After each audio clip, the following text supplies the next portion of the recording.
Let's go. મિત્રો GPSC દર વર્ષે એક ભરતી કેલેન્ડર બહાર પાડે છે, જેમાં વર્ષ દરમિયાન યોજવામાં આવનાર પ્રાથમિક, મુખ્ય અને ઇન્ટરવ્યૂની સંભવિત તારીખો હોય છે. આ ભરતી કેલેન્ડરથી સરકારી નોકરીની તૈયારી કરતા વિદ્યાર્થીઓ માટે એ સુનિશ્ચિત થઈ જાય છે કે આવનાર સમયમાં તેઓની શૈક્ષણિક લાયકાત અનુસાર તેઓ કઈ કઈ પરીક્ષા આપી શકે છે.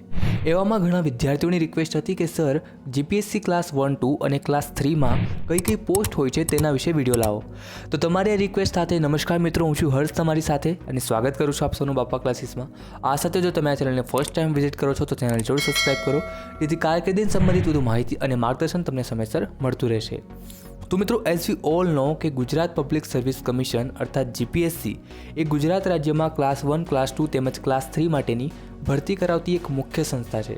જો આપણે જીપીએસસી ક્લાસ 1 અને ક્લાસ 2ના વિવિધ પોસ્ટ વિશે વાત કરીએ તો ગુજરાત વહીવટી સેવા અને મુલ્કી સેવા અંતર્ગત તમને ડેપ્યુટી કલેક્ટર, ડીવાયએસપી, તાલુકા ડેવલપમેન્ટ ઓફિસર, મામલતદાર, સેક્શન ઓફિસર જેવી વગેરે પોસ્ટ મળે છે.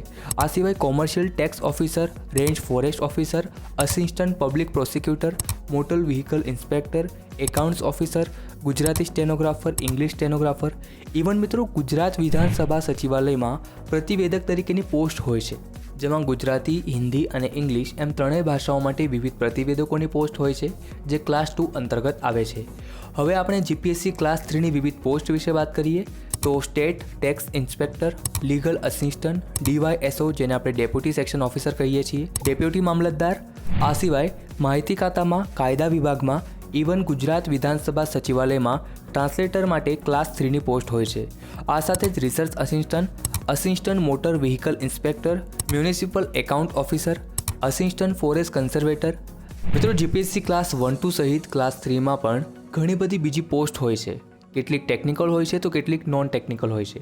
નોન ટેકનિકલ પોસ્ટ માટે કોઈ પણ બેચલર ડિગ્રી ધરાવતા કેન્ડિડેટ અપ્લાય કરી શકે છે, જ્યારે સ્પેસિફિક જીપીએસસી માટે ટેકનિકલ પોસ્ટની ભરતી આવતા તમારી પાસે એન્જિનિયરિંગની બેચલર ડિગ્રી તથા એન્જિનિયરિંગનો ડિપ્લોમા હોવો આવશ્યક હોય છે. હાલ વર્ષ 2024 માટેની પણ ઘણી બધી ક્લાસ 1, 2 અને ક્લાસ 3 માટે જીપીએસસીએ પોસ્ટ જાહેર કરી છે, જેની લિંક મેં કમેન્ટ બોક્સમાં પિન કરી છે, જ્યાં તમે વર્ષ 2024ના ભરતી કાર્યક્રમો માટેની વિવિધ પોસ્ટ તેમજ પરીક્ષા માટેની સંભવિત તારીખો જોઈ શકો છો. બાકી આઈ હોપ આ વિડીયો તમારા માટે હેલ્પફુલ રહ્યો હશે. છતાં જો હજુ પણ તમારા મનમાં જીપીએસસી ક્લાસ 1, 2 કે 3 રિલેટેડ કોઈ પણ પોસ્ટ વિશે કોઈ પણ પ્રશ્ન હોય તો તમે ચોક્કસપણે કમેન્ટ કરી પૂછી શકો છો. તમને તો આન્સર નક્કી જ મળશે. તો આ સાથે જ કરીએ વિડીયોની સમાપ્તિ. ફરી મળીશું જીપીએસસીના એક નવા ટોપિક સાથે. ત્યાં સુધી wish you all the best. જય શ્રી કૃષ્ણ.